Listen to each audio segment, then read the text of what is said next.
अस्सलाम वालेकुम। सबसे पहले तो आप सबको ईद मुबारक। And I really feel sorry कि जो इस दफ़ा ईद में एक दफ़ा फिर केओस हुआ है and we are so confused कि गवर्नमेंट अनाउंस कर रही है कि जी आज ईद थी। साथ में फवाद चौधरी जो कि गवर्नमेंट के इंफॉर्मेशन मिनिस्टर हैं और इससे पहले टेक्नोलॉजी के एंड साइंस के मिनिस्टर रहे हैं, वो ट्वीट करते हैं और कहते हैं जी आप पाकिस्तान जो है वो बाय फोर्स अफ़गानिस्तान एंड सऊदीया के साथ ईद मनाना चाह रहा था, इस वजह से आज ईद की अनाउंसमेंट हो गई। तो इट इज़ सो कन्फ्यूजिंग कि हम क्या करें। आज हमने रोज़ा रखना था, अब हम ईद मना रहे हैं। तो ये बड़ा एक क्योस है हम सब लोगों के लिए। अब अगर हम थोड़ी सी इस मैटर की हिस्ट्री पे जाएं जो कि हम रिजॉल्व नहीं कर पा रहे हैं, तो बात ये है कि सबसे पहले 1950s में पाकिस्तान में 2 ईद मनाई गई और पेशावर में पहली ईद मनी, उसके बाद बाकी पाकिस्तान के इलाके में दूसरी ईद मनी। अगर हम थोड़ा और आगे बढ़ते हैं तो फिर हमें 1960s में ऐसा भी हुआ है जब कराची से फेडरल मूव हुआ था टूवर्ड्स इस्लामाबाद, तो 3 ईद पाकिस्तान में मनाई गई हैं। आप सोचें अब जिस दौर में रहते हैं, हमारे उलमाए अकराम को ये अंडरस्टैंड करना पड़ेगा कि ये डिस्प्यूट बहुत ज़माने से मुसलमानों के अंदर एग्जिस्ट करता है और मुसलमानों की बहुत बड़ी यूनिवर्सिटी जामियातुल अज़हर और उनके ग्रैंड मुफ्ती 1920 में ये फतवा दे चुके हैं, 1920 ठीक आज से 100 साल पहले, कि साइंस की इतनी ज़्यादा तरक्की करने के बाद किसी ह्यूमन की नेकेड आई मून साइटिंग को आप जो है ना साइंस के मुकाबले में प्रेफरेंस नहीं दे सकते। आज अगर इसको थोड़ा सा अंडरस्टैंड करें तो आज हम सारे मामलात में क्या साइंस को प्रेफरेंस नहीं देते, हम टेक्नोलॉजी को प्रेफरेंस नहीं देते। जो अब प्रॉफेट सल्लल्लाहु अलैहि वसल्लम ने अपने दौर में जब हज किया है, तो हज किस तरीके से उन्होंने जो है वो ट्रैवलिंग की है? ऊँट, घोड़े, गधे, खच्चर और पैदल।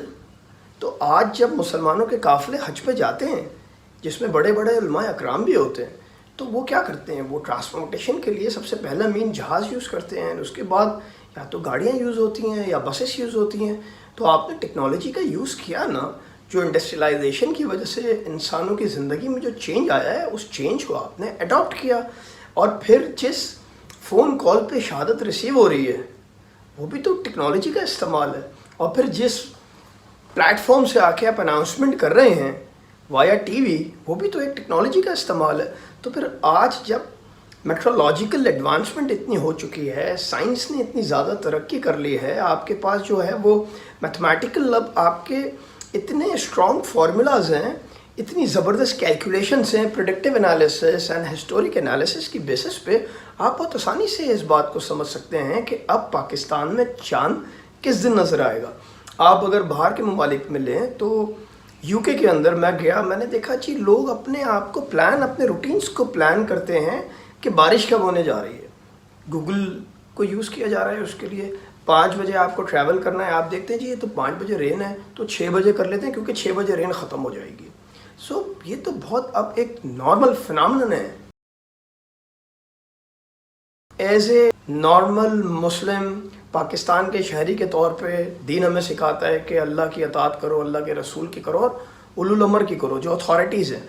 तो उसकी बेसिस पे मैंने ईद तो बना ली है, लेकिन ये सारी कन्फ्यूजन की वजह से जब गवर्नमेंट के अंदर ही इस्लामिक अफेयर्स की ministry and science and technology और अब इंफॉर्मेशन मिनिस्ट्री एक दूसरे को जो है वो इस मामले में कॉन्टेस्ट कर रहे हैं, तो मैं कन्फ्यूज़ हूँ। और लामोहला अब जो है मैं रोज़ा कज़ा रखूँगा। मैं उम्मीद करता हूँ अल्लाह ताला इसका गुनाह हम सब लोगों पर नहीं पहुँचेगा, लेकिन हम सबको जो है वो शायद मैं समझता हूँ कि रोज़ा अब कज़ा करना पड़ेगा। और मुनीब साहब ने भी इसकी अनाउंसमेंट कर दी है। तो उलमाए अकराम से गुजारिश है कि आप जो पाकिस्तान के बड़े मसालिक हैं, अहले हदीस, शिया हज़रात, दियोबंदी एंड बरेलवी, ये सब जो हैं एक प्लेटफॉर्म पे इनके बड़े उलमाए अकराम जमा हों और इस मसले का हल निकालें और एग्री करें कि हमें इसमें साइंस एंड टेक्नोलॉजी को यूज़ करना पड़ेगा।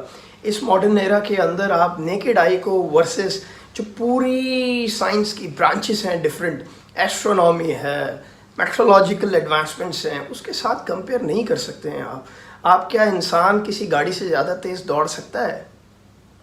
تو اس ریالٹی کو ایکسیپٹ کریں اور پلیز موو آن کریں، اور ہمیں اس کرب سے جو ہے وہ ہماری نجات دلائیں، ہمیں ہماری جان چھڑائیں.